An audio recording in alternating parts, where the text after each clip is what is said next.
Men on stage, black men on stage. DJ rí ìmọ̀lẹ́sì tí ẹ máa dé bá mi pa àtẹ́wọ́ fún Ọlọ́run. Dìde lórí ẹsẹ̀ má fi Ọlọ́run ṣakọ. Wọ́n mọ̀ wípé dájúdájú tèmi náà máa dẹ́sẹ̀.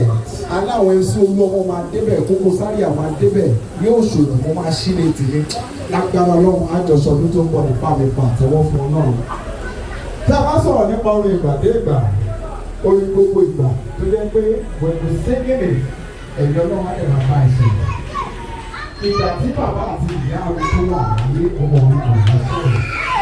Gbèrè fún omi kan fún omi ó láwọn tó ń ṣe ìwọ̀n tó wá jẹ́ ọmọ òbí. You're watching GboahTv.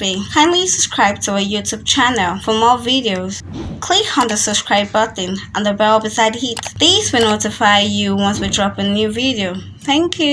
Ẹ̀rí pa àwọn orin ó ní base wọ́n ń jáde ní.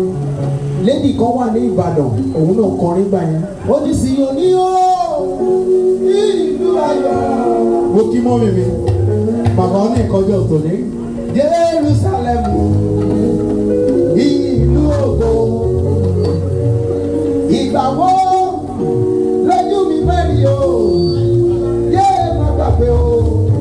Gbogbo ìyá ìwòjò. Àwọn orin ìgbà dé ìgbà nìyẹn. Ìgbà tí lẹ́yìn náà kọjá dé ó ní. Ṣé wà lé pẹ̀lú mi? Mo ní kí ẹ wá wo ìyàwó ọ̀bùn.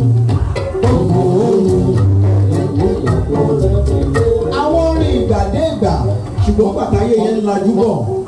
Ó ní bàbá kan tó jáde evangelist Adédọ̀kun ni. Ẹ máa gbọ́. Àmọ̀nà tètè máa bọ̀ ọ́. Àmọ̀nà tètè bọ̀. Ayé ń dàrú o. Àmọ̀nà tètè bọ̀. Ayé gbàgbé o. Àmọ̀nà tètè bọ̀. Àmọ̀nà tètè bọ̀.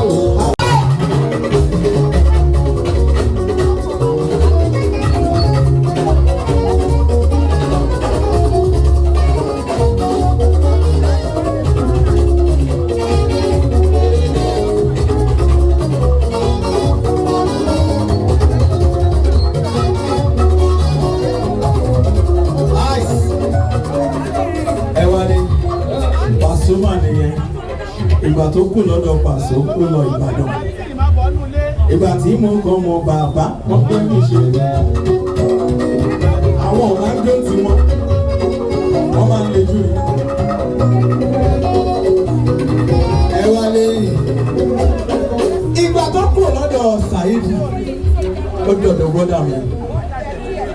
Ìgbà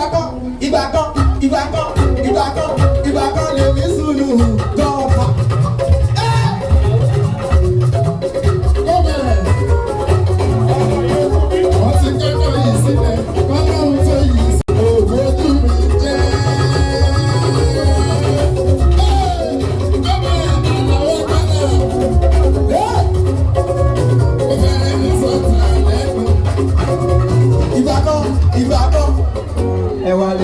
Ìgbà tó kú ọbẹ̀ yẹn ẹ sọ pé ibo ló lọ ó lọ ọ̀dọ̀ dáni wa aláyọ̀ melody singer ẹ ti máa gbọ́ wá ti máa.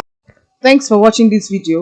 Please don't forget to click on the subscribe button. Kindly comment and share. We drop new videos daily. Thank you.